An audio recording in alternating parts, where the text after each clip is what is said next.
Hi, it's Mike, CustomCruisers. Right, we've finally got the pulley off. See the state of the seal. Okay, I've put that hole in ready to get the tool in to get the seal out. But this is severely rusted on. I've had to, you see how this shaft is warped. Okay, this sleeve, which is your inner bearing race. Okay, not good at all. So we're going to take that off, fit a proper heavy duty bearing. Shockers are absolutely shagged, I think is the best word to describe them.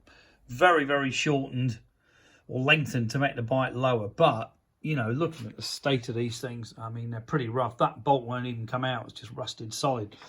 You know, you can see inside it's pretty, not had a lot done to it. The exhaust held on with tie wraps or like metal ties.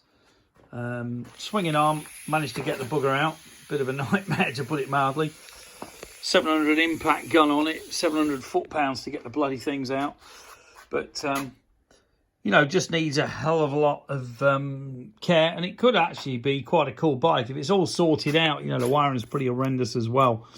Like a rough-looking bike, but very good running gear. You know, could be pretty cool.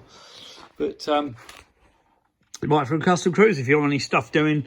This is pushing a boat out a bit, to be honest with you, this one. But... you know, if you need gear doing, give us a bell or you need parts, okay? 01773835666, alternatively customcruisers.com. Stay safe. Watch that virus. It's a killer. Thank you.